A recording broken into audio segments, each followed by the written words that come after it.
Voilà, alors,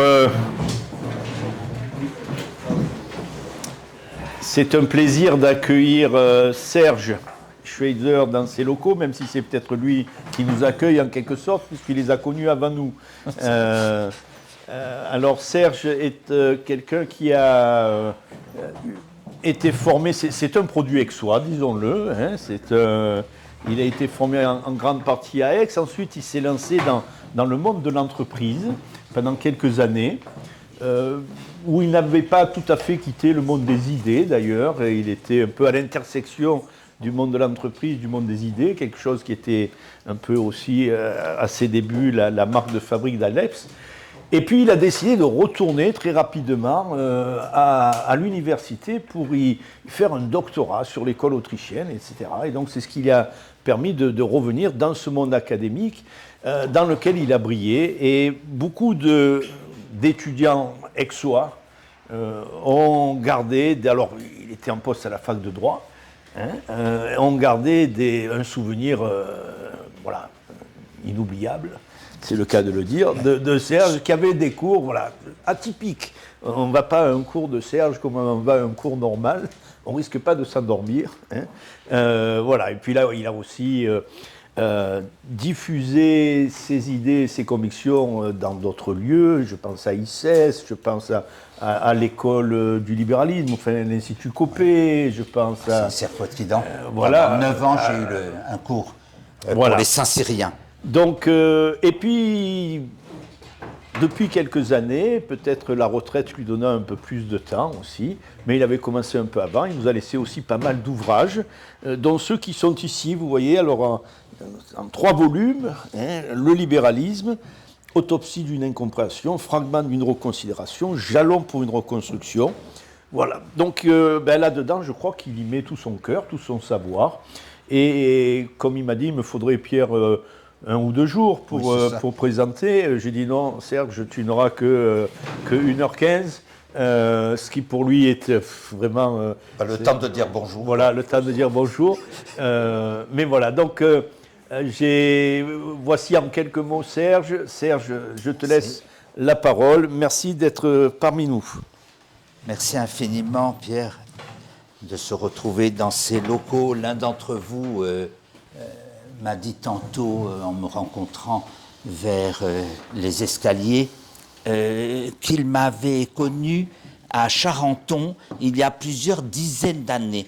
Je n'ai pas aimé cette remarque d'une cruauté affreuse, me rappelant que je commence à être l'une des mémoires de l'institution libérale et des courants libéraux, ayant connu effectivement, j'étais un jeune merdeux, boutonneux, etc. Je portais le cartable du père de Pierre Garello, et ce qui était un honneur de porter le cartable de Jacques Garello, et donc j'ai pu connaître tous les historiques.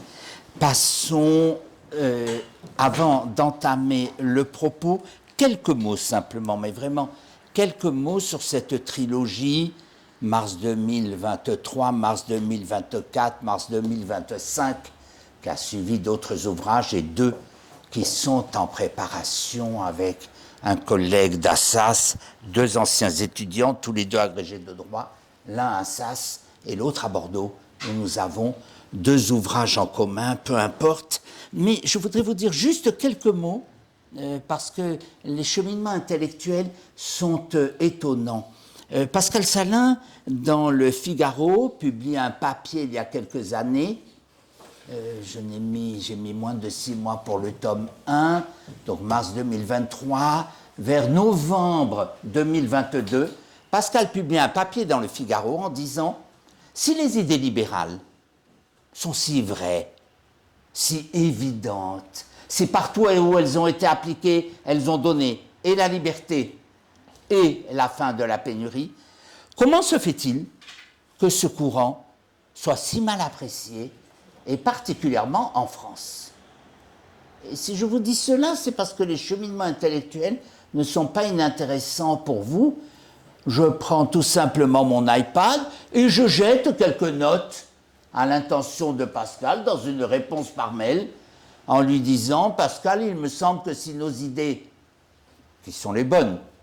Évidemment, ce n'est pas une conviction, ce n'est pas une idée personnelle.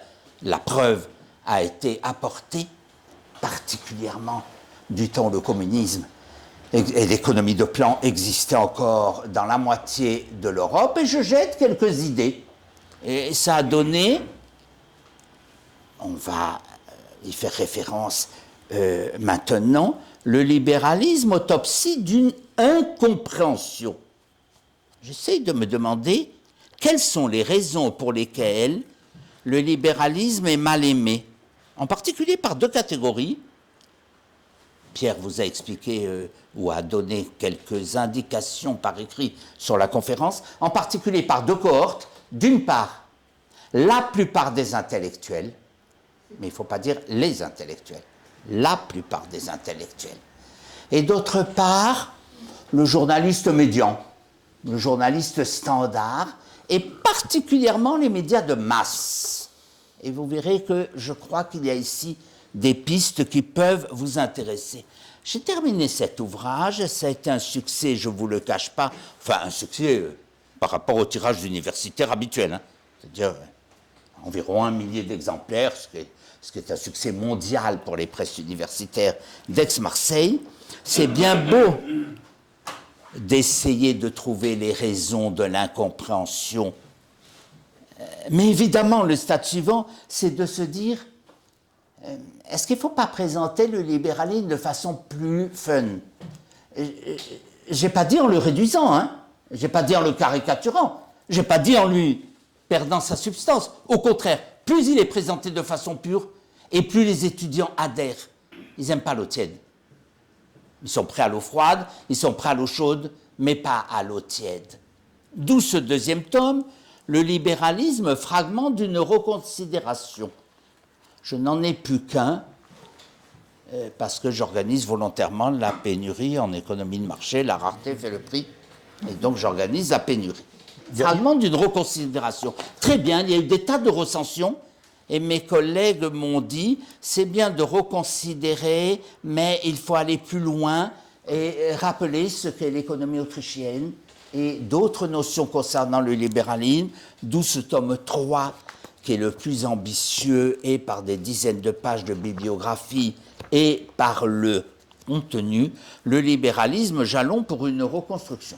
Dans le journal des libertés, le numéro qui va sortir et que Pierre a préparé avec son talent et son efficacité habituelle, le professeur Alexis Bugada, un agrégé de droit privé, a fait une longue recension de ce tome 3. Et bien, paradoxalement, c'est plutôt du tome 1 dont je vais me servir, le libéralisme, autopsie d'une incompréhension.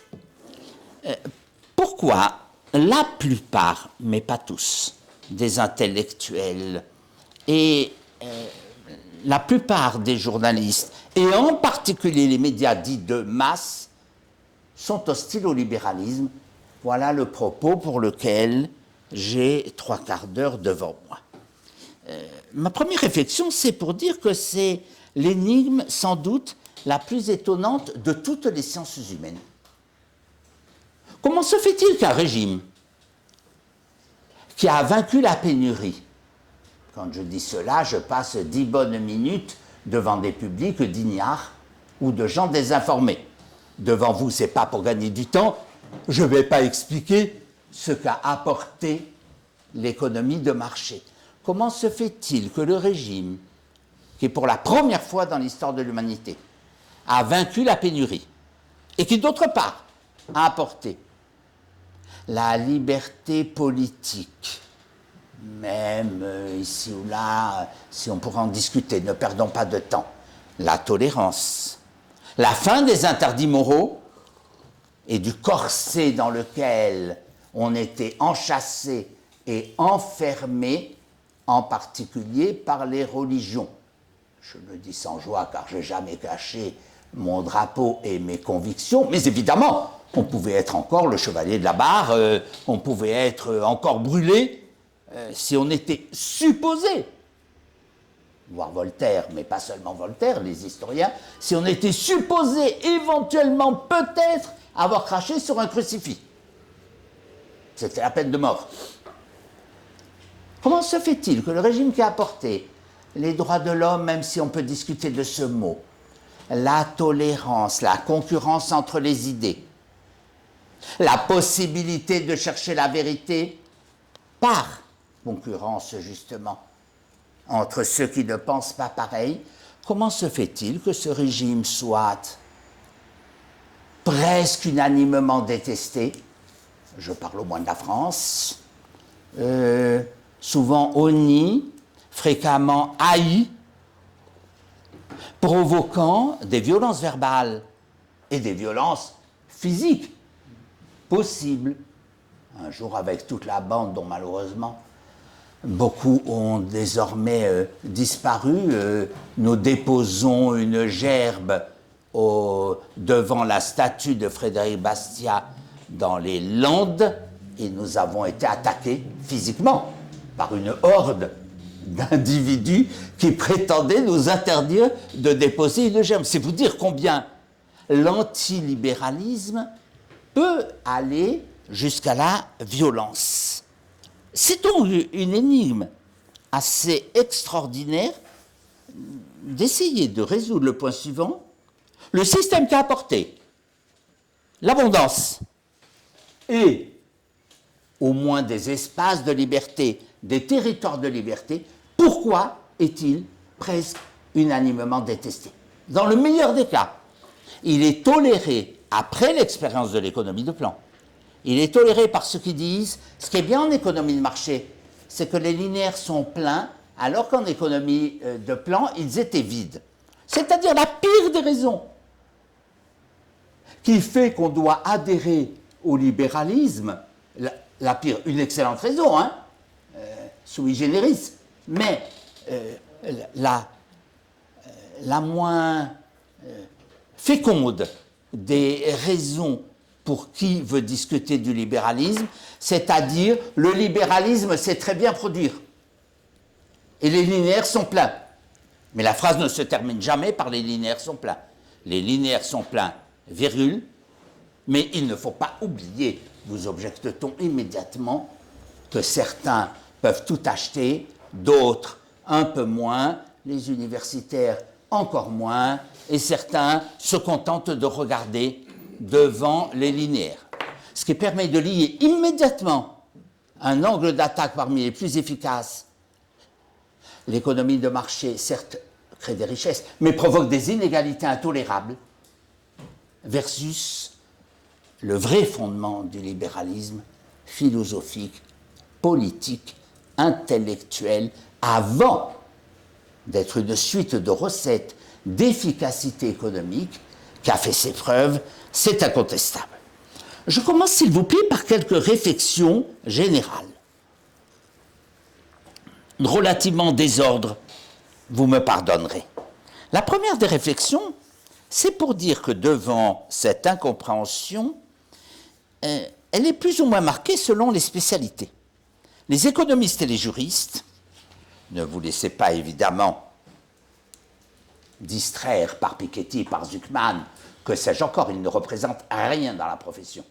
Tout le monde ne sait pas, mais moi je le sais, que Piketty a tenté 4 fois de se présenter pour un poste de professeur à Paris 1 Panthéon-Sorbonne, et dans sa grande sagesse, François Garde de Facchini et les autres amis ont fait en sorte que Piketty soit battu, et lourdement, exactement comme Bernard-Henri Lévy, qui s'est présenté 7 fois sur un poste de professeur en philosophie à l'ancienne Paris 4 Sorbonne, et qui à 7 reprises s'est fait recaler.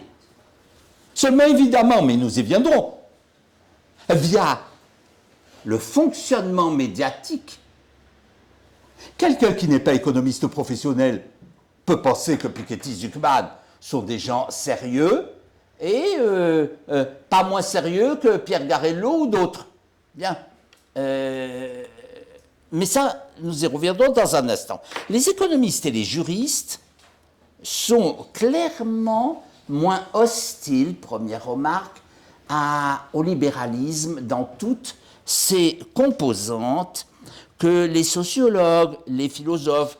J'ai le tort de pratiquer le holisme, pas les philosophes, les sociologues, exemple Boudon, mais c'est vrai que la section philosophie ou la section sociologie comporte plus de gens hostiles au libéralisme que par exemple les facultés de droit ou même aujourd'hui encore, malgré des changements notables, les facultés d'économie. Pourquoi je vous raconte ça? Pour vous dire que, globalement parlant, plus on est aux prises avec la réalité et plus on est en sympathie avec le libéralisme. Les économistes à travers finance, compta, économie de l'entreprise, les juristes à travers le droit des affaires, le droit social, que sais-je encore, sont plus au contact de la réalité que des gens qui peuvent vivre toute une vie jusqu'à très tard dans un nuage intellectuel sans aucun rapport avec la réalité. Ça ne veut pas dire tous les philosophes sont antilibéraux, j'ai très peu de temps, ne perdons pas de temps, ou tous les sociologues sont antilibéraux. Bronner a pris la suite. Gérald de Bronner a pris la suite de Boudon, il a fait sa thèse avec Boudon. Je vous cite Gérald de Bronner, car il vient de donner une série de conférences à la Sorbonne que vous pouvez trouver sur YouTube, qui n'est pas loin de nos sujets et dans lequel il se penche sur les réseaux sociaux, sur la désinformation, et qui sont des conférences absolument passionnantes. Deuxième remarque, une remarque de nature spatiale. La France est très hostile au libéralisme, les causes en sont aisées, nous le savons, de l'étatisme au bonapartisme, en passant par toute l'histoire de France. Quand celui qui est considéré à tort ou à raison comme le plus grand roi de France, Louis XIV, dit « Je meurs », la phrase est corroborée par les témoins. « Je meurs, mais l'État demeure ». Donc, ce qui est important, ce n'est pas la monarchie ou une autre forme de gouvernement. Je meurs, mais l'État demeure. Dans un pays où le roi peut dire cela, évidemment, les idées libérales, Conferecum, le dernier ouvrage de Feldman, mais aussi, pour être plus contemporain, en 1945, par une désinformation de l'histoire absolument inouïe, mais qui est un autre sujet, rassurez-vous, je ne l'aborderai pas. Il ne faut pas oublier que le PCF sort vainqueur de la guerre sur le marché des idées. Et ce fait est évidemment fondamental car le nombre d'intellectuels qui adhèrent au PCF est véritablement saisissant pendant la période en question, jusqu'à la fin des années 50, où c'est déjà le début de la déroute. François Furet, Annie Kriegel, Leroy Ladurie, et ainsi de suite, quittent le parti. Mais dans les années 50-60, qu'aucun d'entre vous n'a connu, la chape de plomb était quelque chose d'extraordinaire. Évidemment, si le Parti communiste français a une influence absolument remarquable dans les milieux intellectuels, sur le marché des idées et dans l'université, ceci ne plaide pas pour une adhésion au libéralisme. Même dans les facultés de droit, et on n'a pas connu ça. C'est un jeune homme, quand je faisais mes études à la fac de droit d'Aix, l'Union des étudiants communistes, l'UEC, était quand même extrêmement présente et relativement forte. Troisième remarque, on réduit le libéralisme au libéralisme économique, et malheureusement, les économistes libéraux, bien souvent, font partie de ceux qui nous expliquent que le libéralisme s'épuise dans les recettes du marché ou dans une dimension d'abord économique. Pas Villet, pas Rueff, pas d'autres, mais malgré tout, contrairement à ce que vous croyez, le mainstream, aujourd'hui dans les universités françaises, dans les facultés de sciences économiques, ça reste 60% au moins de nos collègues sont ce qu'on appelle plutôt néoclassiques. Ils émettent des idées de gauche, mais quand ils sont en cours en amphi, en macro et en micro, bien, ils expliquent l'économie de marché. Mais l'étudiant qui reçoit ça, parce que c'est ça, le libéralisme. Or, nous en rediscuterons. Le libéralisme me semble évidemment d'abord philosophique, politique, puis économique. Un économiste libéral pourra vous dire, je pense avec quelques raisons, que cette dimension est importante. Ce n'est pas la plus importante. Ce qui fait la splendeur du capitalisme, ce qui fait la splendeur du libéralisme et la splendeur de la vérité, c'est pas que par le système de la coordination des efforts dispersés, par le mécanisme des prix, on produit plus en économie libre que dans n'importe quel autre système. C'est pas ça qui fait la beauté de notre système. Le marché est efficace, ce serait une autre conférence, parce qu'il est moral. Parce que ceux qui servent les autres sont ceux qui sont récompensés en premier. Et ceux qui produisent des biens et services dont personne ne veut sont sanctionnés, ou devraient être sanctionnés, pour faire comme la France, évidemment par la faillite, par la perte de leurs biens, sans aucune protection possible, puisque lorsqu'ils font du profit, ils espèrent ne pas le partager. Alors socialiser les pertes et privatiser les profits est évidemment quelque chose de trop facile. Remarque suivante dans les remarques préalables. Beaucoup d'intellectuels, pour me centrer sur les intellectuels à l'instant, ne jurent, vous le savez, que par le peuple. Des cohortes d'individus, quand ils sont assemblés, constitueraient ce qu'on appelle le peuple. Première considération, suivez-moi malgré l'heure qui passe, parce que c'est un tout petit peu compliqué pour arriver sur un chemin dans stricto sensu 2 ou 3 minutes. Beaucoup d'intellectuels, donc, pensent que les individus assemblés, c'est le peuple. Et tout le monde constate la complexité extrême de l'ordre spontané. J'y reviendrai à un autre moment. Comprendre ce qu'est l'ordre spontané, évidemment, est plus difficile que comprendre la simplicité de l'ordre construit.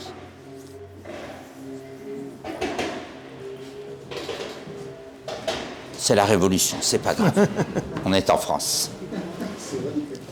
Complexité extrême de l'ordre spontané. La vision hyper schématique de 2 classes, de l'homme soumis à des forces sociales, culturelles, non pas un homme libre. Et le modèle majeur, toute l'économie de marché, repose sur ce qu'on appelle le modèle Brunner-Meckling, Karl Brunner, William Meckling, de l'individu, IEIM. L'individu, seuls des individus sont capables d'action. IE, évaluateur. Ils sont capables d'avoir des préférences, ils sont capables de les ranger, ils sont même capables d'en changer au fur et à mesure des expériences qu'ils font. IEI, ils sont inventifs, c'est-à-dire ils se font une idée de demain et prennent les moyens de leur fin. M, maximisateur, chaque fois que nous tentons une action, nous en espérons plus que moins, sinon on ne tenterait pas cette action dans ce sens. Évidemment, on est très souvent déçu par le résultat de nos initiatives et de nos actions, et c'est cette capacité extraordinaire de l'être humain à en changer, essai, erreur, correction. Ne vous perdez pas, vous allez voir pourquoi je vous raconte cela. Donc, nous avons le peuple, et nous avons un ordre social extraordinairement compliqué à décrire, à expliquer. Hayek s'est essayé, et bien d'autres. L'ordre spontané, nous y reviendrons un instant, c'est plus compliqué à comprendre comment la coordination des efforts dispersés se fait par le système des prix et par le marché. Plutôt qu'un ordre bête et méchant, il y a les exploiteurs et les exploités, encore mieux, si pour 5 ans le plan est quinquennal, je disais ce qu'il fallait produire, que produire. J'affectais les moyens de production nécessaires pour produire ses biens et ses services. Comment produire? Je donnais les pouvoirs d'achat nécessaires à l'acquisition des biens et services que j'ai produits. Pour qui produire? La planification, c'est d'une bêtise intellectuelle suffisante pour que tout le monde comprenne aisément un système planifié. Pourquoi je vous raconte tout cela? J'y arrive, rassurez-vous. Cet individu est aveugle. Dans un ordre social spontané complexe, est-il capable de savoir ce qui est bon pour lui? Vous savez, le très vieux thème, regardez les gens dans les magasins devant les linéaires, ils remplissent leur chariot avec n'importe qui, avec n'importe quoi, ils grattent des imbécilités en croyant qu'ils vont gagner des millions d'euros. Bref, l'individu ne sait pas se comporter dans un univers d'une extrême complexité, d'où le rôle, et voilà où je voulais en arriver sur ce point, d'où le rôle que s'attribuent beaucoup d'intellectuels, c'est-à-dire éclairer le sens commun d'individus soumis à des forces aveugles qui le dominent et l'obligent à agir d'une façon différente de la façon dont il agirait si il était conscient. Je résume cet argument, s'il vous plaît. L'ordre social est complexe. Pour les intellectuels, l'addition d'individus, ça s'appelle le peuple. Le peuple est incapable de savoir ce qui est bon pour lui. Attention, ces arguments sont complexes, hein. Est-ce qu'on peut constater que beaucoup d'individus sont bêtes? Oui. Pas de démagogie entre nous. Est-ce que cela signifie qu'ils ne savent pas ce qui est bon pour eux? Je peux être complètement stupide. Je peux m'être arrêté à maths sub maternelle supérieure et maths spé maternelle spéciale, tout en sachant parfaitement ce qui est bon pour moi par rapport à ma grille de préférence. Le professeur Jagarello disait toujours, non, disait fréquemment, cette formule extraordinaire. Le problème du décideur est de voir juste, tout en voyant à sa manière.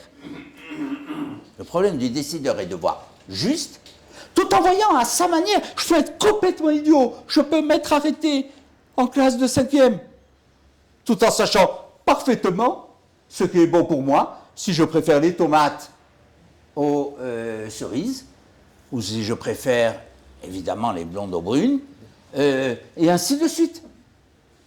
J'ai ma grille de préférence. Oui, mais le bon peuple, il faut le guider. Les intellectuels se sont vite trouvés un rôle de tout temps, hein. Ça a commencé avec Platon, évidemment.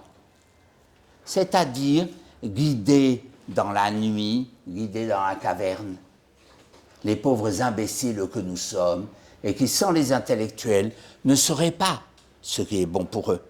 Vous comprenez alors que par rapport à un système adossé entièrement sur la liberté de penser, sur la liberté d'agir, sur l'idée que chacun sait ce qui est bon pour lui, plutôt que quelqu'un pense pour moi, c'est-à-dire le libéralisme, les intellectuels, ils ne sont pas attirés par un système qui ne leur donne aucun rôle.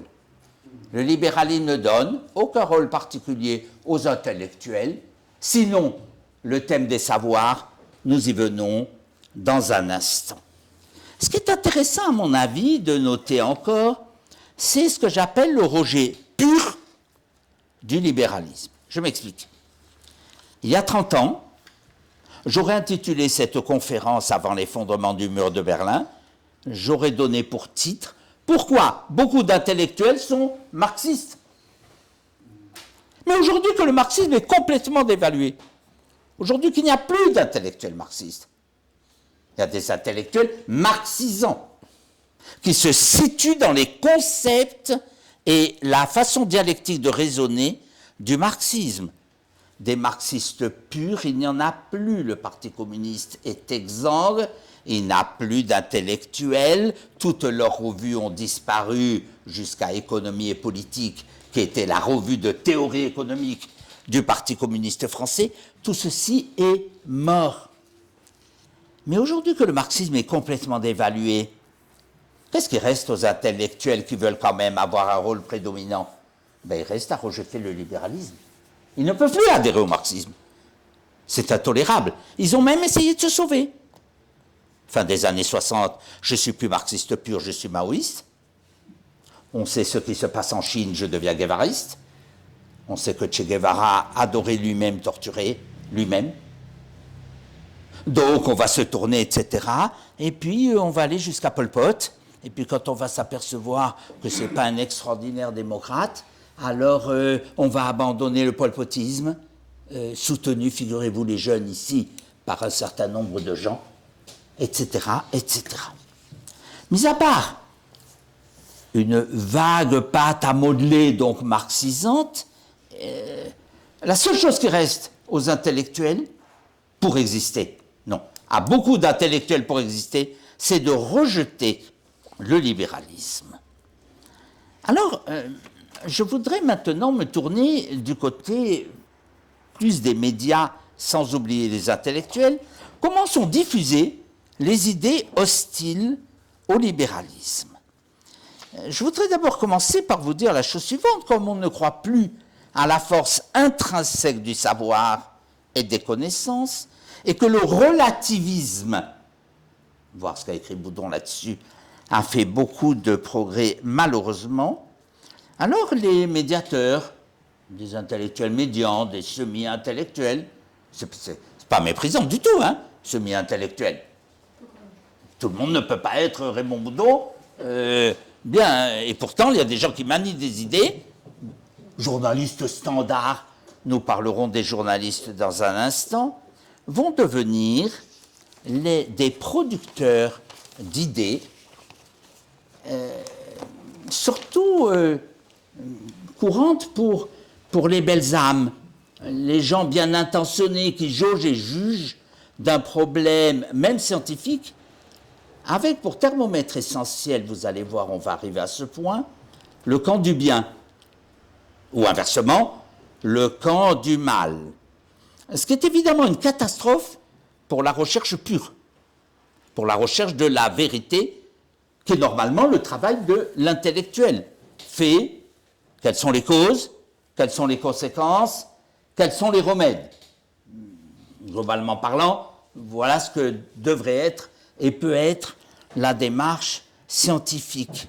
Seulement le scepticisme, le relativisme, fait dire que l'accumulation des savoirs et des connaissances n'est plus l'objectif numéro un et le seul de l'université ou du marché des idées, prétendant que cet objectif est illusoire. Tout se vaut. Il y a du bon dans toutes les idées. Voilà des phrases que l'on entend fréquemment. Il y a un peu de bon dans tout. Ne soyez pas sectaires. Dans toute idéologie, dans tout corpus d'idées, il y aurait des choses à conserver.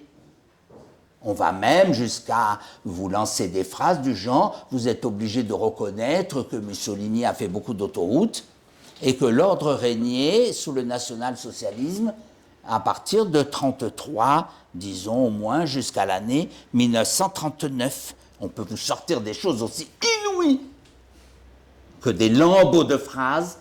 Il y a du bon dans le communisme. Sur le communisme, par exemple, c'est typique sans perdre de temps. Le communisme était une bonne idée qui a été pervertie par des monstres qui s'appellent Lénine, Trotsky, Staline, etc. Malheureusement, Staline est mort en 1953 et partout dans les décennies qui ont suivi, en Asie, en Europe et ailleurs, où l'économie de plomb, le parti unique se sont appliqués, il y a eu les mêmes désastres.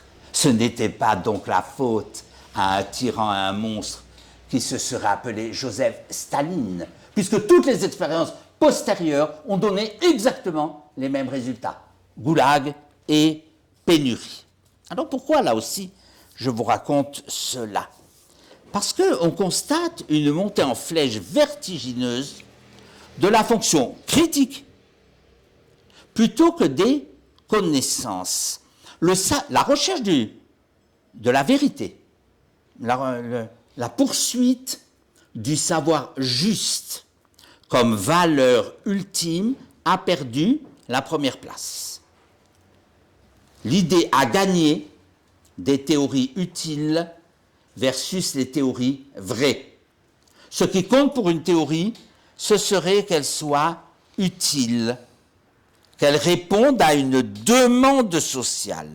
Boudon l'avait très bien déjà perçu, certains de ses successeurs l'ont remarquablement explicité. Une demande sociale, il faut sauver la nature, tous les enfants doivent réussir, les professeurs trop exigeants sont vraiment trop sévères, et ainsi de suite. Un espèce de kit du prêt-à-penser contemporain, petit à petit va dominer, et chez beaucoup d'intellectuels, pas tous une fois de plus, et chez beaucoup d'intellectuels, et surtout dans les médias standards, à travers le critère du bien et du mal. Saint Jean-Paul II était un homme remarquable parce qu'il a lutté contre le communisme. Tous les médias sont d'accord, ça c'est bien. Mais il continue à dire que dans la doctrine de l'Église catholique, l'avortement c'est pas formidable, ça c'est mal. Il était donc contre les femmes et toute la suite que vous connaissez. Chacun désormais est jugé à l'aune de critères dans ses propositions et ses pensées, de critères moraux, le camp du bien, le camp du mal. Donc on prend un individu, on prend sa pensée, telle chose.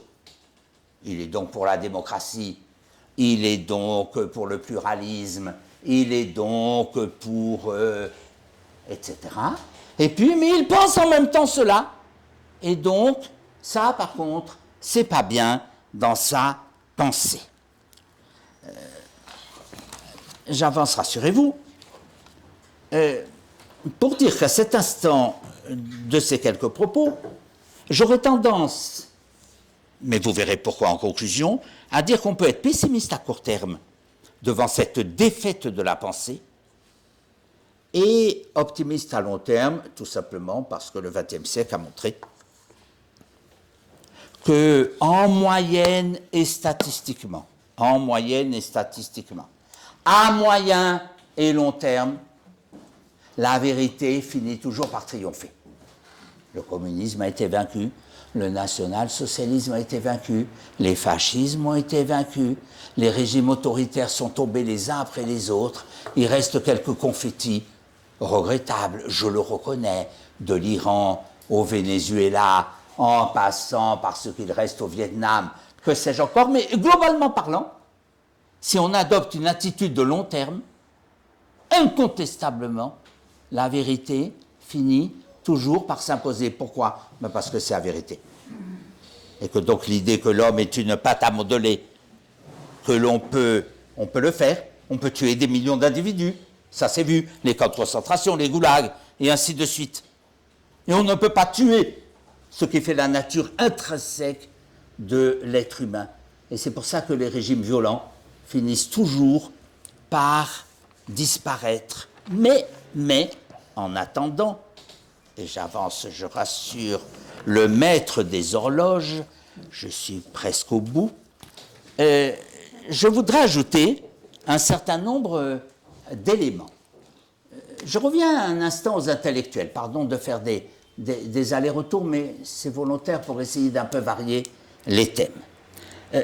Première explication, là encore, il m'arrive de passer 10 minutes, un quart d'heure pour expliquer cela par rapport à des publics moins informés. Avec vous, ce n'est pas pour vous flatter, il me suffira d'une phrase ou deux pour le premier thème sur lequel maintenant je voudrais complètement centrer les quelques minutes qui me restent.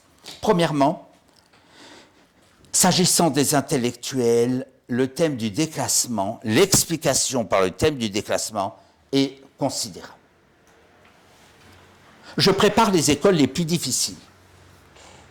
Je deviens chartiste ou normal sup, Rudulm. ou les autres normales sup. Justement, visons au sommet, je réussis la rudule. À 22 ans, après avoir gâché ma jeunesse, ne pas être sorti, ne pas avoir connu de filles, ne pas avoir dansé, ne pas s'être amusé, bref, des années de galère, et c'est bien naturel, je me suis fixé cet objectif. Je sors major de l'agrégation de lettres classiques ou de l'agrégation de grammaire. Ce qui m'attend, ce n'est pas un poste au lycée, vous rêvez. C'est un poste dans un collège, éventuellement, et si possible dans un collège difficile, pour sanctionner ceux qui continuent à viser l'élite, à vouloir passer par les concours les plus difficiles. Je me retrouve avec les salaires que vous savez, et dans le meilleur des cas, sauf fortune personnelle, vous allez voir hein, combien c'est important. Après avoir pris un crédit sur 30 ans, je me retrouve dans une banlieue extrêmement moyenne, dans un petit logement collectif. Car c'est ça qui m'attend, si je n'ai pas de fortune personnelle. Un agrégé finit à moins de 4 000 € en brut, s'il n'a pas accédé à une classe prépa. Pourtant, il est éventuellement Henri IV ou Louis le Grand, hein, en fin de carrière. Vous ne trouvez pas que ça peut aigrir des intellectuels? Et quel est le lien avec notre sujet? Ben, il est évident. C'est l'économie de marché qui est injuste. Et reconnaît plus de talent à quelqu'un qui floque des t-shirts, qui invente la bière marseillaise, la cagole. Ça existe. Ou qui fait une chaîne de pizza, ou qui tape dans un ballon. Je n'insiste pas devant un public tel que vous, pas seulement parce que le temps passe, parce que je ne veux pas vous lasser, l'explication par le déclassement. Les intellectuels sont hostiles à un système dont ils trouvent que c'est la nature même du système de ne pas leur donner la première place. Or, quand je prépare l'école des chartes, l'agrégation de droit, l'agrégation de sciences économiques ou la rudule, j'estime qu'il doit me revenir la première place. Sauf à arriver à faire cet effort intellectuel considérable qui consiste à comprendre qu'en économie de marché, la récompense vient des consommateurs, de la satisfaction de ceux pour qui j'ai produit des biens et des services. Bien sûr qu'il faut enseigner, donc bien sûr qu'il faut que des enseignants gagnent leur vie. Mais si je donne une conférence sur la première scolastique avec un droit d'entrée de 10 €, malgré les propos et les compliments agréables à entendre que Pierre a eu en introduction, petites amies comprises, je risque bien d'avoir une dizaine de personnes. Recette 100 €, location de la salle 200 €, etc. Sur saint Thomas d'Aquin et la première scolastique, vous allez attirer de 10 à 20 personnes, tout en ayant fait des affiches avec les dépenses, etc., etc. Au Parc des Princes, il est annoncé le retour de Mbappé. 50 000 billets se vendent immédiatement, au prix que vous savez, recette moins coût. Voilà la raison pour laquelle Mbappé gagne plus d'argent que Pierre Garello. Ce qu'il pourrait regretter et qu'il trouverait fort injuste s'il ne connaissait pas, s'il ne faisait pas partie de la toute petite cohorte qui arrive à comprendre les raisons pour lesquelles quelqu'un gagne un revenu d'un certain montant par rapport à d'autres. Deuxième remarque, la schizophrénie des économistes. Je n'insiste pas sur ce point, là encore pas pour gagner du temps. Il y a toute une conférence à faire sur le fait que la plupart des économistes, cette fois je réduis aux économistes un instant, sont plutôt libéraux si je prends le monde entier. Le mainstream, c'est un mainstream néoclassique, disons. 80% à peu près de tous les économistes du monde, via l'apport énorme des Américains, des Australiens, etc. Ils sont plutôt libéraux, mais pas en ce qui concerne leur domaine, dont ils sont un expert, et cette expertise, elle doit être rémunérée. C'est Friedman qui a avancé cet argument en disant les économistes sont schizophrènes. Ils sont pour le libre marché, sauf en ce qui concerne le marché de l'électricité, ou le marché de l'aéronautique, ou la fiscalité, ou le domaine dans lequel ils sont spécialistes. Et là, ils trouvent bien naturel qu'on fasse appel à eux, et là, ils peuvent tenir des propos qui ne sont pas vraiment free market, puisque la commande vient habituellement des hommes de l'État. Ils disent le marché en général, sauf pour le réseau ferré, sauf pour l'électricité, sauf pour ceci, sauf pour cela. Je passe. 3 grandes stratégies pour, cette fois, je passe, je suis toujours sur les intellectuels, mais je passe aux médias pour quelques propos terminaux avant le jeu des questions-réponses. C'est de vous rappeler, là encore je ne suis pas original du tout, Raymond Boudon, les 3 marchés.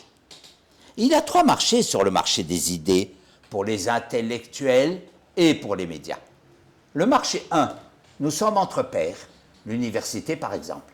Donc on écrit des choses que personne ne lira, sauf ceux qui vont vous élire sur un poste. Vous le savez, on n'est pas nommé dans les universités. On est élu, on est battu. On travaille pour ses pairs. Très bien, ce sont des règles du jeu, des revues confidentielles que personne ne lit au demeurant, et malheureusement, via la complexité souvent des propos. Le deuxième marché, c'est non plus de s'adresser aux pairs, mais un marché impersonnel, celui du livre grand public.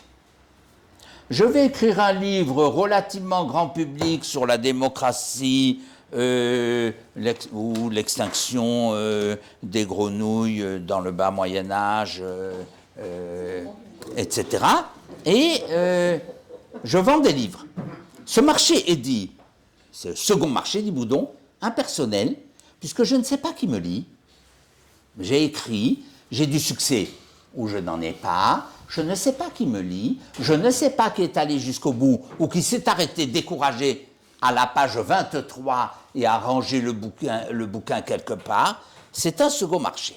Et puis, il y a ce marché qui a connu un développement fantastique depuis un demi-siècle, qui est un des principaux éléments de tout l'ordre social et de toute la vie sociale, c'est l'explosion via l'abaissement du coût unitaire fantastique des médias.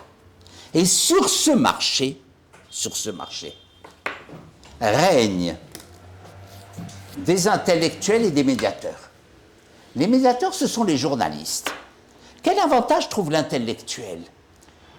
Eh bien, à force de passer les diplômes les plus difficiles, d'écrire les ouvrages les plus austères et de ne jamais être reconnu en dehors de ses pairs, ce qui peut contenter quelques personnes, mais pas très nombreuses, je suis enfin fort heureux, souvent pour des motifs très nobles, diffuser les idées que je crois bonnes, d'enfin accéder à BFM, à CNews, à iTélé, etc. Par exemple, si je prends la télévision, d'accéder donc, de pouvoir être entendu tout d'un coup par des centaines de milliers et peut-être même des millions de personnes. Mais évidemment, en respectant la règle du jeu. Question-réponse en 60 secondes. Avec un jeu extrêmement intéressant entre les journalistes flattés de connaître des professeurs au Collège de France et des professeurs au Collège de France heureux de pouvoir enfin parler à de nombreuses personnes. Faut-il encore évidemment que le discours ne choque pas, qu'il soit une sorte de kit du prêt à penser dont nous parlions tantôt, avec des idées standards, il faut sauver la nature, mais les écologistes radicaux sont un peu trop radicaux, il faut ceci, mais attention, toujours un balancement dialectique. Les médiateurs y trouvent l'avantage de se croire des intellectuels, désolé ceux qui ne sont pas pour la plupart d'entre eux, le niveau des journalistes français oscille entre lamentable et consternant. Ce qui se fait dans les écoles de journalisme est tel que malheureusement leur niveau est celui que l'on connaît. Quel est l'avantage que trouve l'intellectuel ? Je n'insiste pas. Si tu veux un peu de temps pour les questions. On vient de le dire. Je termine. J'avais bien d'autres choses, évidemment, vous vous en doutez, comme n'importe quel orateur. Je termine simplement, Pierre, en me posant la question suivante que je posais au début. Quelles sont les raisons de l'incompréhension par les médias de masse, cette fois, par rapport au libéralisme? Je voudrais terminer par quelques réflexions très brèves sur ce sujet. La première raison que l'on peut trouver à cette hostilité au libéralisme, c'est une raison exogène. Les journalistes sont à gauche. Ceci a été établi par un certain nombre de travaux, bien avant que ce thème, depuis quelques mois seulement, devienne à la mode. Il y a eu des travaux il y a une dizaine d'années qui fixaient, en prenant la cohorte de la totalité des journalistes français, nous avions environ 80% des journalistes qui avaient une sensibilité de gauche, donc hostile au libéralisme, et 20% des journalistes qui avaient une sensibilité modérée ou de droite. C'est intéressant, mais je trouve que ce n'est pas très intéressant, cette raison exogène. Elle ne nous explique pas grand-chose. Elle nous dit ce que n'importe qui reconnaît en dehors de la présidente de France Télévisions afin de garder son poste. Il y a du pluralisme chez nous, que sais-je encore. Les journalistes au 4/5e sont de gauche. Et alors, qu'est-ce que ça m'explique? Rien. Mais si par contre, et je termine, je vous donne simplement l'intitulé de 5 raisons, vous allez comprendre que se poser la question des raisons endogènes pour lesquelles le libéralisme est difficile à concevoir, et même si j'en suis d'accord, à expliquer au lecteur, à répercuter sur ce qu'est réellement le libéralisme. Ça va rejoindre l'une des remarques de tout à l'heure. Je cite simplement, et si vous l'estimez intéressant, on peut reprendre une de ces 5 remarques finales, les raisons endogènes pour lesquelles le libéralisme ne peut pas, quelle que soit la bonne volonté du journaliste, être expliqué correctement dans les médias de masse pour le grand public, 10 millions de téléspectateurs à l'instant T, allant du moins cultivé jusqu'au théoriquement le plus cultivé. Théoriquement le plus cultivé n'étant pas obligatoirement le plus libéral, nous en avons parlé. J'ai trouvé 5 raisons endogènes. La première, c'est qu'en économie de marché, le profit mesure exactement, du moins si la concurrence a joué, le service que l'entreprise a rendu dans la satisfaction des besoins.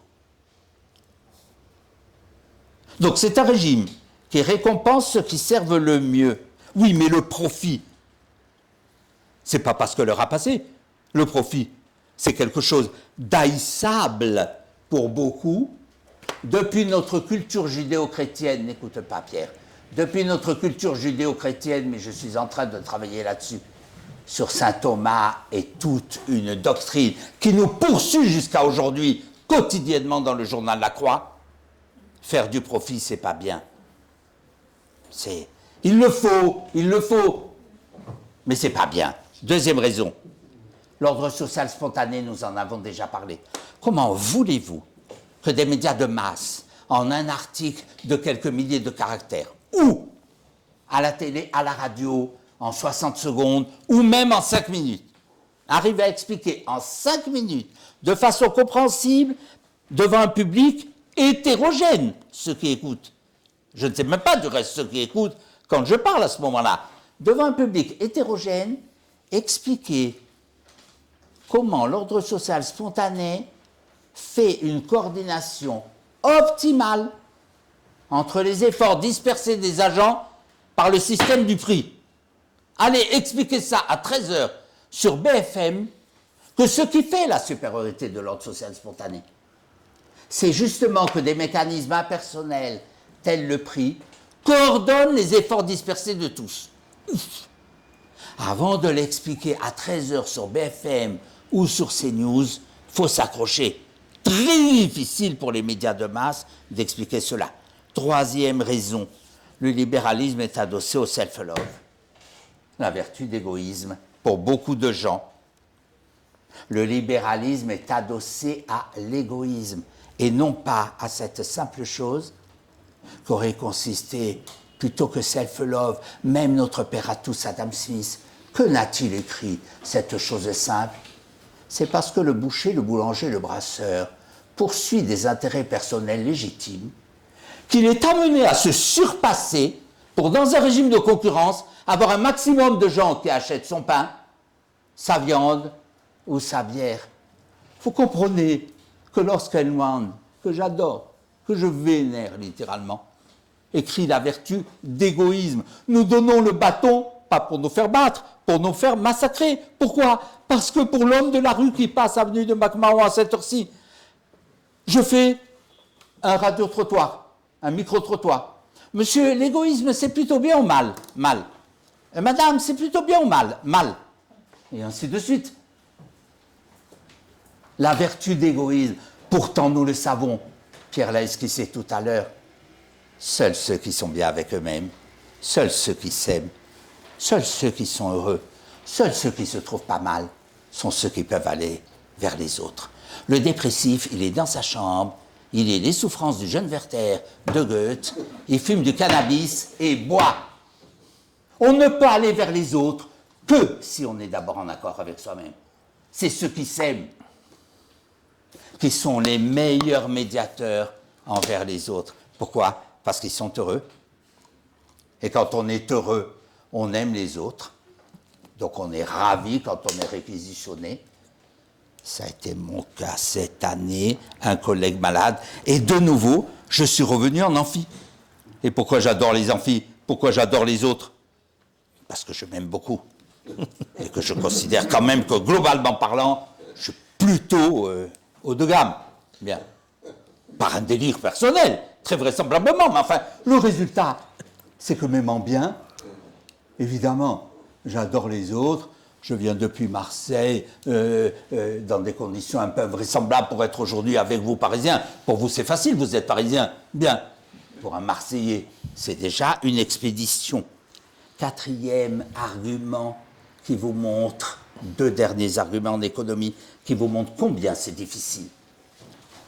Passons un instant à l'économie internationale.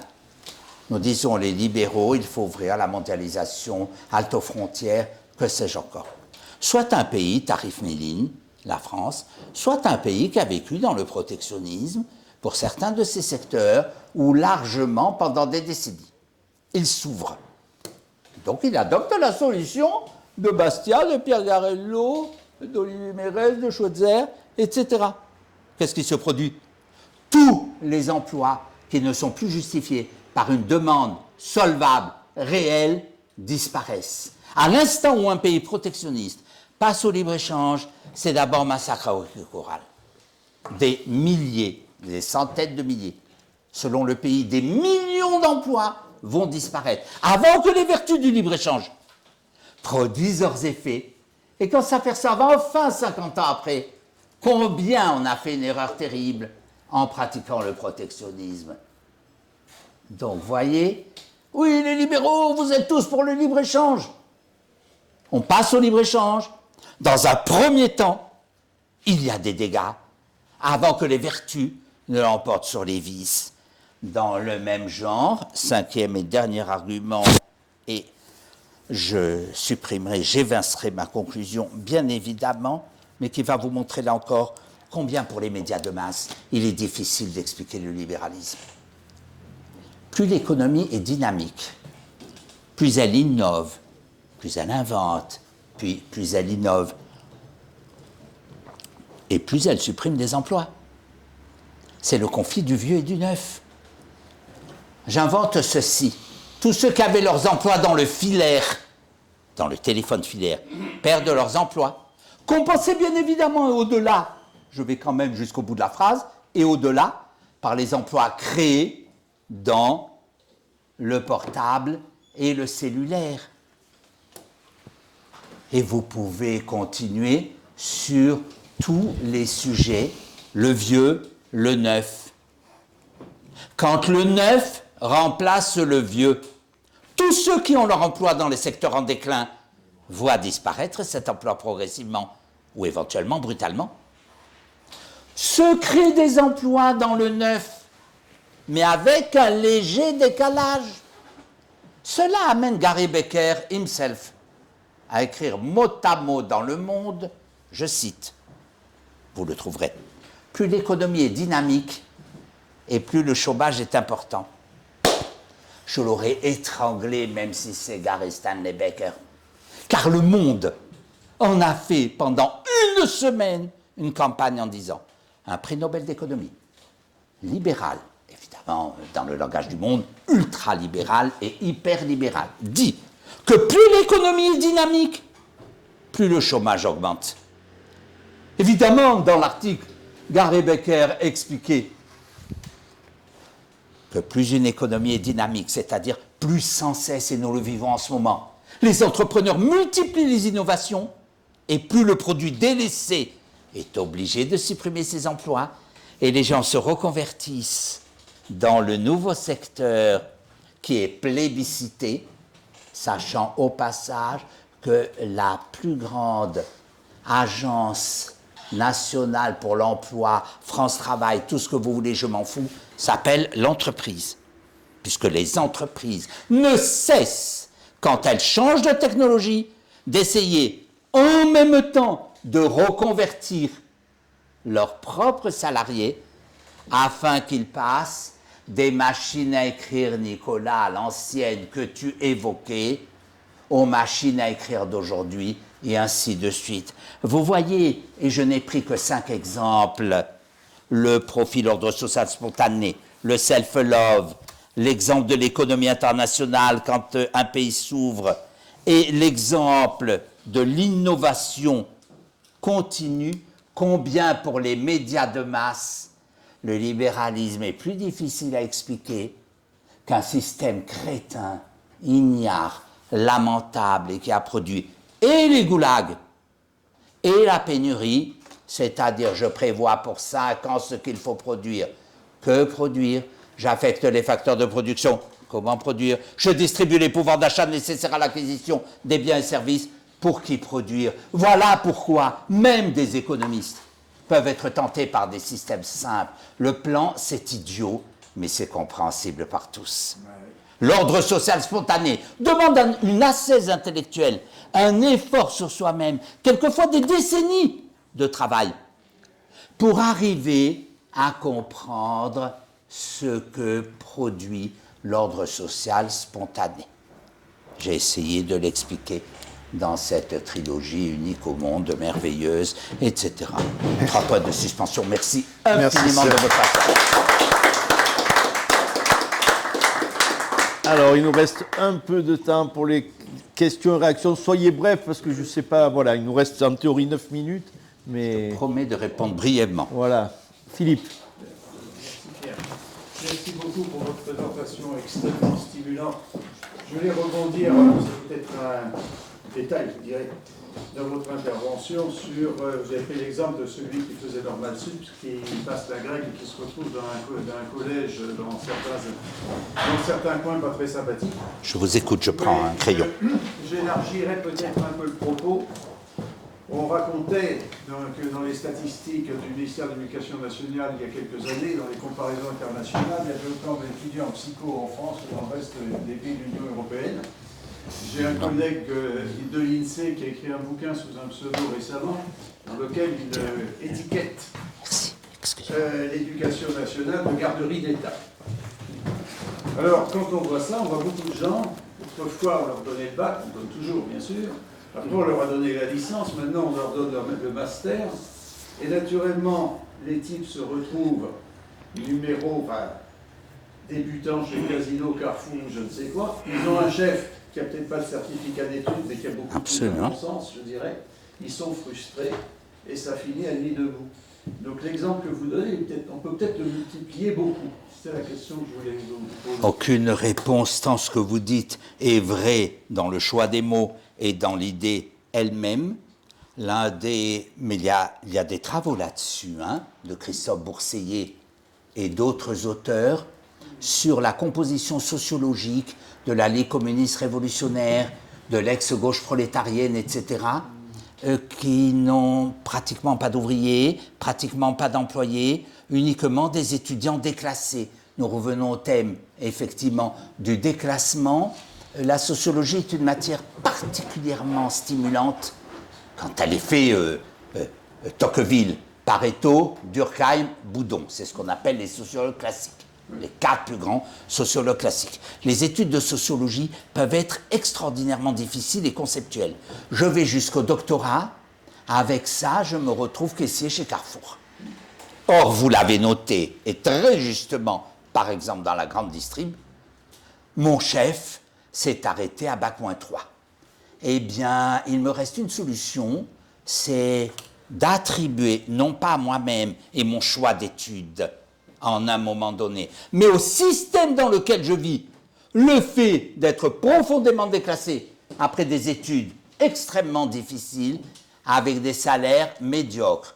Je termine, ben c'est très simple, je vais voir Besancenot et je prends la carte. Et je me dis, allons jusqu'au bout quand même, et je me dis, dans un système enfin épuré du profit, du self-love, de l'égoïsme, du règne des riches, des inégalités, et ainsi de suite, ma place sera reconnue. Et la place d'un docteur en sociologie, je prends les meilleures maisons, hein, l'ex-Paris 4 Sorbonne par exemple, où régnait Boudon et ses élèves, bien, enfin, un système humain, donc tout y est, humain et juste, me fera ma place. Et la place d'un docteur en sociologie, ce n'est pas d'être caissier. C'est à cause de la méchante économie de marché que je suis caissier. Je vais encore plus loin, vraiment, je termine, Pierre. Mais je veux prononcer cette phrase. Il est tellement, et c'est en lien avec mon propos, il est tellement difficile pour l'être humain de reconnaître que ce sont les choix qu'il a faits qui l'ont conduit dans des impasses. Ça aussi, ça va loin. Il y a un réajustement qui est en train de se faire. On a beaucoup parlé de la sociologie, de la psychologie. Je fais du café du commerce, excusez-moi, mais vous vous baladez dans Paris, vous avez une école de commerce, une école de gestion à tous les coins de rue. Oh là là. Je ne sais pas ce qu'ils vont devenir. Ne me lancez pas là-dessus, j'avais prévu j'avais un paragraphe entier. Pour moi, ce sont des écoles privées. Pour le coup. Comment? Pour moi, ce sont des écoles privées. Elles jouent avec le marché, elles sont mauvaises, elles sont Ah, mauvaises. je ne critique pas les écoles, je parle du devenir de la masse de gens qui vont y aller, qui sont déçus. Encore une fois, c'est les choix individuels. Oui. Ce sont les choix individuels, bien sûr. Bien sûr, ah oui, bien sûr. Oui. Alors ça, c'est bien. C'est subventionné par le consommateur. On peut faire ça avec le HESS, je sais pas, qui sont payés avec les impôts et ils en sortent des corps de gens qui n'ont pas de boulot à la fin. Ça, c'est vrai. Il n'empêche que il est vrai de dire, mais l'ESSEC est une école privée, HEC est une école privée, Subdeco Paris, oui, elles dépendent toutes des chambres de commerce ou des institutions catholiques. L'ESSEC, je crois qu'il y a peu de gens qui savent que l'ESSEC, c'est une école d'origine catholique. D'origine. Évidemment, ça s'est perdu. Alors, donc, question. Alors, Pierre. monsieur. Pierre, là-bas au fond. En fait, merci encore, c'est très intéressant. Et vous expliquez les raisons qui poussent les universitaires et les médias à penser plutôt à gauche, ou à se positionner à gauche. Mais aujourd'hui, étant donné que les universitaires et les médias ont été à gauche pendant longtemps, les nouvelles générations, de discussions que j'ai avec les gens de mon âge qui sont plus jeunes pourtant, en fait, ils ont été tellement modelés par ces esprits, que ce soit à l'école, à l'université ou dans les médias, que le concept même de libéralisme n'est plus envisageable parce que c'est quelque chose qu'ils ne connaissent pas.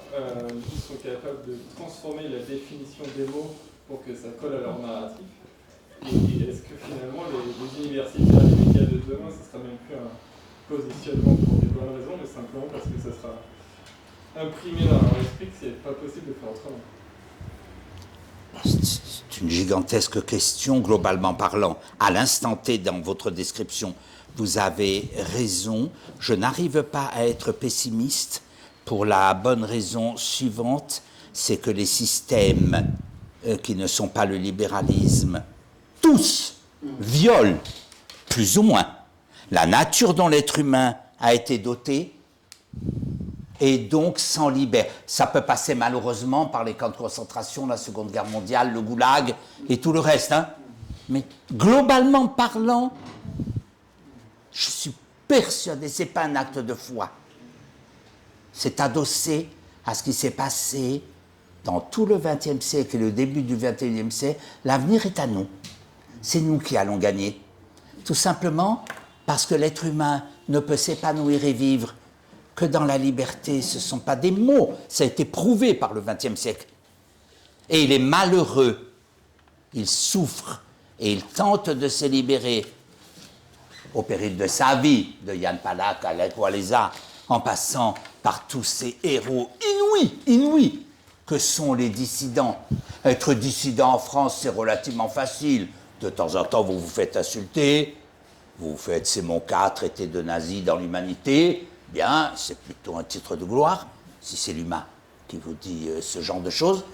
Mais globalement parlant, nous allons gagner parce que le fondement même du libéralisme, s'il fallait garder finalement une seule définition du libéralisme, on dirait que c'est le système qui, par ses fondements philosophiques et ses préconisations, est le plus en accord avec la nature dont l'homme a été doté.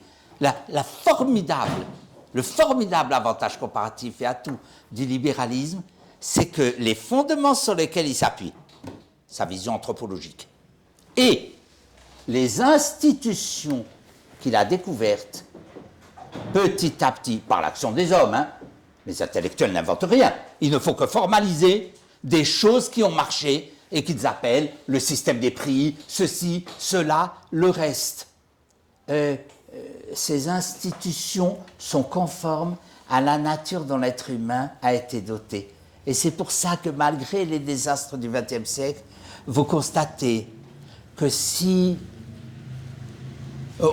on peut dire à peu près quand même, malgré tout ce qu'on peut déplorer, Nicolas, je ne sais plus où il est, que sais-je encore, et vous avez tous raison sur les atteintes intolérables à la liberté, au fonctionnement libre des marchés, des institutions, en particulier en France. Malgré tout, si vous aviez mon âge et que vous aviez connu ce qu'on pourrait appeler la situation du libéralisme, même en France, dans les années 60-70, une pensée pour ton père au passage, et les positions que nous avons aujourd'hui, eh bien, contrairement à ce que vous croyez, nous ne sommes pas en échec. Les quelques-uns qui ont maintenu le phare dans la nuit, mais dans la nuit, les semaines de la pensée libérale, malgré les apports de tous nos... Bien, c'est les anticommunistes qui fournissaient la salle, quoi. On avertissait FO, et FO nous envoyait 200 militants pour que la salle de la chimie soit pleine. Comme je vous dis tout à l'heure, nous étions moins de 20 dans ces pièces, nous étions moins de 20 libéraux en France, toutes spécialités comprises, un philosophe, un demi-sociologue, 3 économistes, 2 juristes, etc. Aujourd'hui, c'est pas formidable, mais quand même, nous avons de plus en plus de revues, de plus en plus de canaux, et des gens dont nous pouvons espérer quand même qu'ils finiront par comprendre certaines choses. Je finis. Oui, c'est un désastre du point de vue de la qualité sur CNews, qui a toute ma sympathie évidemment et la vôtre. Enfin, les panels le matin de Pascal Praud, entre les vieux gâteux, l'alcoolique de service que vous connaissez, que sais-je encore, c'est pas brillant. Il n'empêche que une voix dissidente commence à se faire entendre de façon massive, y inclus dans les médias. Et là où c'est très intéressant, par contre, ma remarque, c'est pas ce que j'ai dit. C'est le fait qu'en moins de 5 ans, CNews est passé tous les autres. Ce qui prouve que, globalement parlant, il y a une appétence et une envie de connaître autre chose que la social-démocratie et que le socialisme. Il y a une envie de liberté, même en France. Il y a de plus... Écoutez, les jeunes dans les amphis, il ne faut pas se raconter d'histoire. Les jeunes aujourd'hui... Pardon de garder la parole une seconde, mais je veux que ça soit dit devant un public tel que vous. Ce qu'étaient les étudiants en 68. Au moins, ils avaient de la culture. Mais vous ne savez pas, on vous a raconté une histoire toute faite, ce qui s'est passé en 68. Nos maîtres bafoués, nos maîtres séquestrés, des choses inouïe, innommable. Si un jour je vous racontais dans une conférence 68 et les quelques années de plomb qu'on suivit, vous verriez si ça a été un joyeux happening. Bien. Aujourd'hui, ils sont largement dépolitisés, ils sont largement gnangnans, ils sont largement vaguement écolos, vaguement ceci, vaguement cela. Ils n'ont plus aucune envie de faire la révolution prolétaire, même à la faculté des lettres. Je m'appuie sur Pierre, mais vous allez voir que ce n'est pas anecdotique, et j'arrête. Même à la faculté des lettres d'Aix-en-Provence désormais, mitoyenne pour tous ceux qui sont venus à Aix, vous le savez, les beaux bâtiments, c'est nous, et les espèces de cubimondes, c'est les littéraires. Bien, il suffit pour à mon avis, mais c'est un autre sujet. Il n'y a plus de graffiti à la fac de lettres. Monsieur, ne perdez pas dans des détails. Il y a seulement encore 20 ans, ce n'est pas une image, vous n'auriez pas pu passer un timbre-poste sur les murs de l'immense faculté des lettres d'Aix-en-Provence, où il y avait des dizaines de milliers de graffitis, de traînards qui, dans les couloirs, fumaient le cannabis, assis ou allongés, même dans les facultés des lettres, pardon pour les littéraires, même dans les facultés des lettres, les choses sont en train de changer. Je n'arrive pas à être pessimiste. Oui, il y a une bascule. Moi, j'ai beaucoup fréquenté ces news pendant un moment, et je fréquente des jeunes gens aussi, parce que j'enseigne à des petits-enfants, mais ils grandissent, donc ils reviennent me voir. Il y a une bascule du côté, au contraire, d'une demande de plus d'autorité, et voire d'autoritarisme. CNews fait l'apologie de Trump et de Poutine très régulièrement, avec une fascination totale pour les démonstrations de force, sans aucune analyse libérale. Hein. CNews n'a aucun... Il n'y a pas de libéraux à CNews, en tout cas pas dans les journalistes. De temps en temps, il y a des chroniqueurs qui passent là et qui sont un peu moins... Oui, enfin, un peu moins collectivistes, un peu moins étatistes. Ils invitent David Lisnard, ils invitent... Mais globalement, ces gens-là, le public de CNews est plutôt composé de gens, à mon avis, assez âgés, pas des jeunes gens qui regardent CNews, et ces gens-là demandent qu'en France, il y ait enfin un Trump, quoi. Enfin quelqu'un qui tape du poing sur la table et qui remette de l'ordre. Ils n'attendent pas de liberté. Et chez les jeunes gens, j'ai vu un sondage il n'y a pas longtemps, il y a 41% des jeunes qui disent qu'ils sont prêts à faire l'impasse sur leurs libertés individuelles pour que la France soit en gros sauvée par un pouvoir fort. C'est beaucoup, 41% chez des jeunes gens. Je trouve que c'est beaucoup pour des gens qui sont censés justement avoir envie de liberté, d'échange, de commerce. Je trouve ça, que les gens rêvent d'avoir un Trump français, ça me fait peur, moi. Alors, je suis moins optimiste. non, tout ce que vous dites est vrai et pas totalement. Tout ce que dit Lisa, c'est vrai et pas totalement incompatible avec ce que je raconte. Devant tant de laxisme en tout domaine, évidemment, de l'autre côté, il fallait bien qu'un jour, et nous sommes en train de le vivre, une demande forte d'autorité se fasse et donc une production d'offres de sécurité. Les politiciens qui sont à la recherche de voies, théorie du public choice, évidemment, ne cessent désormais l'échelle de perroquet. Oui, moi je mettrai des agents partout, moi j'armerai, et ainsi de suite. Pourquoi nos propos ne sont pas incompatibles? Parce qu'ils montrent quand même que les plus grandes utopies meurtrières sont presque du passé. Alors, on n'a pas le temps, c'est dommage. Il faudrait que je nuance chacun des mots prononcés. Ce que je veux dire, c'est que le phénomène qui en ce moment est intéressant, c'est la fin des utopies meurtrières collectivistes qui ne recueillent plus guère de sympathie. Ça ne veut pas dire que je me réjouis obligatoirement d'un sondage, ça vaut ce que ça vaut, mais enfin, quand tout se concorde, quand on imagine un second tour, Bardella-Mélenchon, ça donne 76 pour Bardella et 24 pour Mélenchon. Donc les idées collectivistes, je crois qu'on peut dire que même en France, on a tourné la page. Pour le moment, l'avenir n'est écrit nulle part. Seul Dieu et Pierre Garello connaît l'avenir puisqu'il connaît les horaires. Bardella n'est pas libéral, il est collectiviste. Comment? Bardella est un étatiste comme les autres. Mais bien, c'est ce que je dis. Ce n'est pas mieux, mais déjà, là où on est d'accord, c'est, je crois qu'on en a fini avec le pire des années de plomb. Je pense qu'il faut toujours se souvenir de l'histoire. Le Parti communiste français fait 28,5% aux premières élections d'après-guerre en 1946. Il a 157 députés.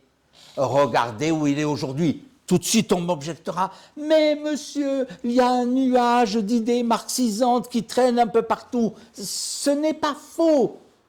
Mais les théories les plus extrêmes, les plus totalitaires, mais disons le mot, les plus meurtrières, aujourd'hui n'ont plus beaucoup d'adhérents.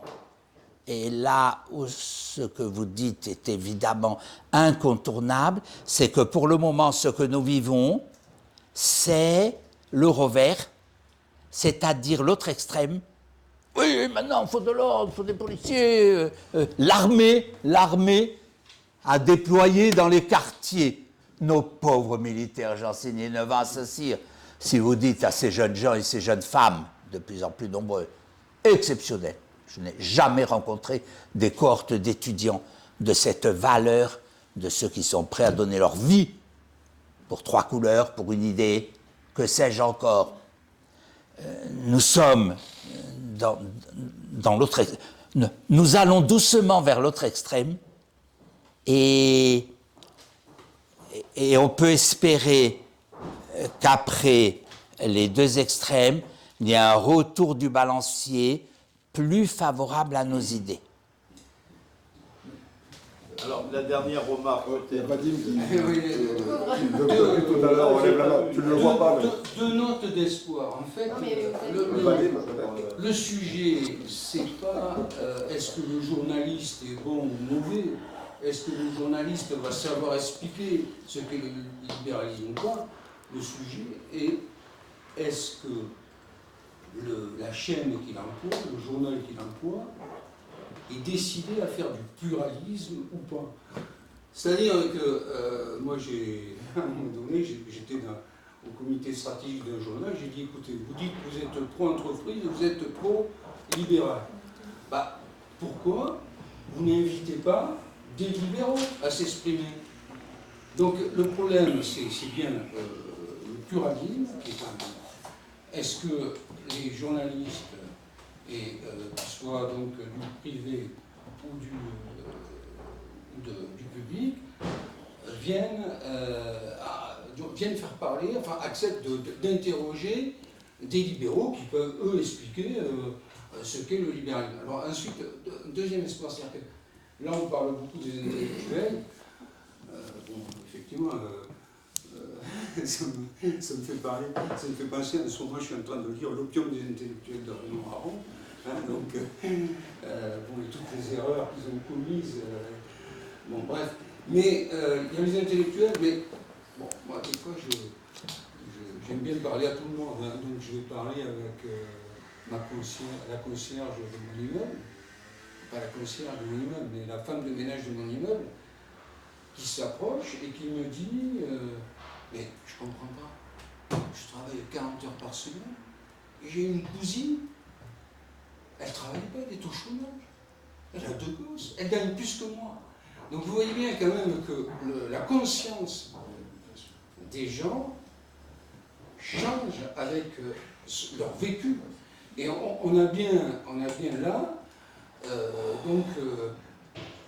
il y a les intellectuels, ça c'est un problème, les journalistes, les sociologues, etc., c'est un problème, mais il y a aussi le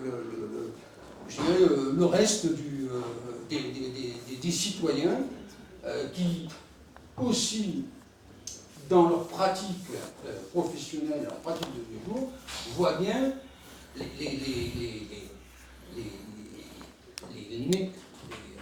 les choses néfastes du système dans lequel nous sommes. C'est ça voilà, et beaucoup de gens qui soient peu éduqués, hein, enfin peu instruits, sont aussi des gens conscients que la dette est trop importante, Il y a une immigration qui nous conduit peut-être à des régimes trop autoritaires. Donc voilà, donc moi je Ok, parle monsieur. de ce point aujourd'hui comme vous, pour peut-être d'autres raisons, et aussi vos raisons aussi. Très vite, en tenant compte. Peut-être on prend. D'accord. Monsieur, j'avais pas vu la main levée. Est-ce qu'on peut donner des réponses très très brèves? Ce que je voulais dire, c'est que du coup, je suis parti libertarien. Je vous remercie d'avoir publié 2 articles sur notre site. Donc ceux qui sont intéressés, vous pouvez les regarder, partilibertarien.fr. Et les remarques que je vais faire, c'est qu'en fait, sur plusieurs aspects, les 5 raisons, on peut les résumer globalement à complexité d'expliquer les idées et les idées qui existent déjà dans notre esprit, dans la société. Mais tout ça, c'est la propagande. C'est-à-dire que la propagande, vous avez commencé par parler du Parti communiste français qui était dans les années 50 plus haut niveau. C'est ces moments-là qu'ils ont diffusé leurs idées et ça leur sert maintenant. Pourquoi est-ce que c'est plus simple d'expliquer la théorie planificateur communiste et collectivisme? Parce que les gens ils sont déjà imprégnés de ces idées. Si on demande à quelqu'un en France, un Français moyen, qu'est-ce qui se passe si les prix baissent, qu'est-ce qui va se passer avec de l'offre, les gens ne savent pas répondre. Pourquoi? Parce que ces idées-là, les idées du marché, elles n'étaient pas diffusées en France. Et sur la partie, le reste, une fois le bien gagne toujours, le bien ne gagne pas toujours. Des fois, il se fait écraser. C'est-à-dire que si on ne résiste pas au mal, on se fait écraser. Et le choix entre marteau et l'éclume, qui est Bardella et Mélenchon, mais rejoue très peu. Que ça sera Bardella, l'éclume ou marteau qui gagne, peu importe, je me fais écraser au milieu. Donc le bien gagne seulement si on résiste au mal. Et par exemple, avec les révolutions françaises, avec la nation française qui s'est forgée avec le feu et avec le fer, au final, la révolution française a gagné. Il a forgé la nation française. Et maintenant, on s'en fiche, on considère que le bien a gagné. Le bien ne gagne pas toujours. Il n'est pas suffisant d'avoir des meilleures idées pour qu'on arrive à gagner. On peut avoir complètement tort et gagner. On peut avoir de meilleures idées et ne pas gagner et perdre. Il n'y a pas de sens de l'histoire, de toute façon. Mais il a raison sur le fait qu'il y a quand même une nature humaine que ce qu'il dit, c'est pas qu'on ne peut pas violer impunément. On ne peut pas détronquer l'homme, comme dit Léon Blois. On ne peut pas détronquer l'homme. Si on fait ça... Une jeune femme qui connaît Léon Blois, il n'y en a plus beaucoup. Hein. Ça, c'est superbe. Hein. C'est... Ok. Pardon, j'avais... Il était éteint ton micro. En fait, il ne peut pas se rallumer. Il y avait une dernière question, Pierre, tu avais dit qu'il y avait 3 personnes. Donc, je ne sais pas, est-ce que je manque une question? Non, voilà. On essaye de répondre cursivement. En 1 minute, hein, oui. Pour parce que les y en a qui ont nourritures voilà. terrestres succèdent aux nourritures intellectuelles, Voilà. comme la restauration, du reste, a succédé à l'Empire. Sur vos propos, monsieur, je dirais à peu près, mais à la hache, malheureusement, dans le temps imparti. Nous étions quasiment, pas tout à fait, nous étions interdits d'expression. Aujourd'hui, de Madelin qui revient un peu partout, au journal L'Opinion, je n'ai pas dit les Échos, hein, journal profondément antilibéral, qui soi-disant défend les entreprises, mais ne cesse de... Mais regardez, par exemple, dans L'Opinion, nous avons accès, dans différents canaux quand même, nous arrivons aujourd'hui à nous exprimer. Première remarque. Deuxième remarque, je ne sais plus par rapport à quelle phrase vous avez prononcée, mais j'ai marqué, il faut que la France descende encore pour pouvoir rebondir. Je crois très juste les nombreuses thèses et articles sur le fait que notre pays ne s'est pas définitivement enfoncé parce qu'il y a des fous furieux, vous et moi, qui continuent à travailler comme des bêtes, à tenter de bien enseigner, à entreprendre, à travailler 50 à 60 heures par semaine et qui tiennent le système. Au fond, je vais citer une femme de l'État, donc c'est pas formidable, mais enfin, nous l'aimons bien. Pour que Madame Thatcher apparaisse, il a fallu que le travaillisme enfonce la Grande-Bretagne dans un tel état qu'elle était sous tutelle, vous le savez, du FMI.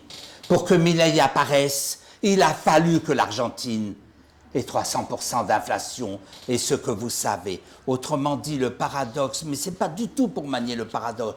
Je crois qu'il faut encore s'enfoncer, malheureusement, pour que les gens arrivent à prendre conscience qu'il y a peut-être des solutions alternatives qui seraient de qualité. Mais on peut aller plus loin que la Corée du Nord. Hein. Comme Venezuela, on peut descendre plus profond que la Corée du Nord. Hein. Pas, ils sont pas arrivés au bout. C'est dangereux et il y en a qui font Flores. Un Zemmour, il fait Flores là-dessus. Oui. Et Venezuela, Je sais tout cela. Attendez. Ah oui, alors, On respecte simplement. Ouais. On essaie de. On a du temps pour déjeuner. avec Aussi Claude, bien pour vous-même, poursuivre. monsieur, que notre ami des libertariens, là où je suis profondément d'accord, et je ne crois pas que ça soit un discours ni populiste, ni poujadiste. Je refuse d'être marqué du sceau de l'infamie. Le mot populisme, globalement parlant, je fais plus confiance quand même au garçon Boucher qu'au professeur au Collège de France. C'est un universitaire qui vous le dit. Quasiment, pour ne pas dire 100% des idées les plus folles ont toutes été inventées, évidemment, par définition, par des intellectuels. Pourquoi je cite le garçon Boucher? Parce qu'il est au contact avec la matière, la réalité. Il sait que son patron dans la boucherie, la boulangerie ou la brasserie, s'il n'y a pas plus de produits que de charges, il va paumer son emploi. Il y a assez peu de garçons bouchers qui votent à gauche. Le travail a été fait sur l'électorat de Mélenchon, etc. Vous parlez des dissidents. Et ici, il n'y a pas de sens de l'histoire. Oui, Olivier a raison, il n'y a pas de sens de l'histoire, c'est un aller-retour. Globalement parlant, si je pars de Spartacus et que j'aboutis à Olivier Mérès, Steven Pinker a raison. Si vous n'avez pas lu Steven Pinker, c'est vraiment une lacune gigantesque, gigantesque. P-I-N-K-E-R, Steven Pinker est peut-être le plus grand intellectuel aujourd'hui au monde.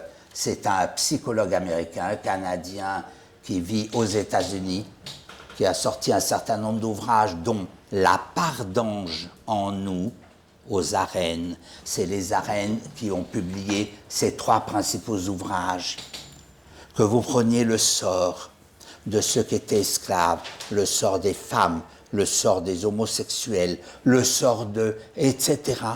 Une fois que vous avez lu Pinker, vous ne pouvez plus dire sérieusement, nous vivons dans une société de plus en plus violente. Faux, mensonge, terrorisme compris, je veux le dire malgré l'heure qui passe, terrorisme compris, et tout ce qui peut se passer sur la plage de Sydney, avant qu'on ait 11 millions et demi de morts, 14-18, 55 millions de morts, 39-45, 100 millions de morts à peu près, Stéphane Courtois et Ali, le livre Nord du communisme.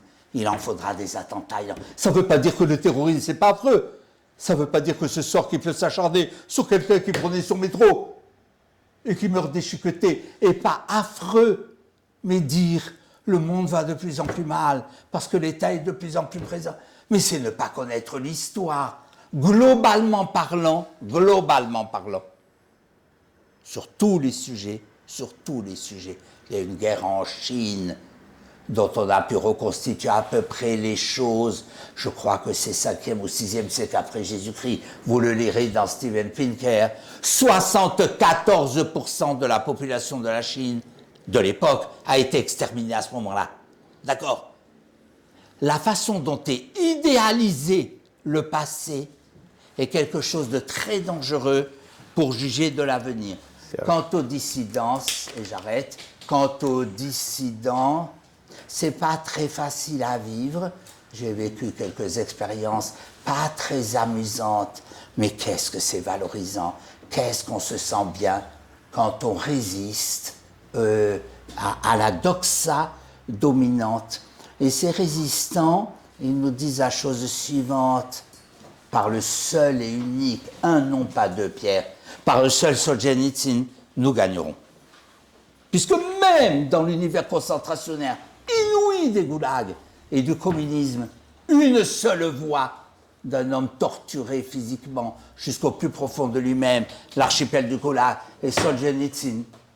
Solzhenitsyn, Walesa et Jean-Paul II ont eu raison à eux trois du communisme. Donc Staline avait tort. Je veux juste ajouter ça, Pierre, je te promets, je m'arrête. L'une des phrases les plus bêtes de l'histoire de l'humanité, c'est la célèbre phrase de Staline qu'il prononce lors de la conférence de Yalta, quand Roosevelt cite le Vatican comme intermédiaire, etc. Et Staline, vous le savez, fait cette interjection, mais qui est vraie, qui figure dans les comptes rendus. Oh, le Vatican, combien de divisions? Seulement quand Jean-Paul II va en Pologne et devant 1,5 million de personnes dit, si cette fois il y a l'intervention soviétique, comme en Hongrie et Tchécoslovaquie, j'irai physiquement en Pologne. Et ma soutane, je me mettrai devant les chars, et ma soutane de blanche deviendra rouge de sang. C'est fini, les communistes sont foutus. Le communisme est mort. Donc, c'est les dissidents qui gagneront, et parmi les libéraux, ce sont certainement les idées libertariennes qui... 3.6 j'ai rien dit. Merci, merci, merci, merci.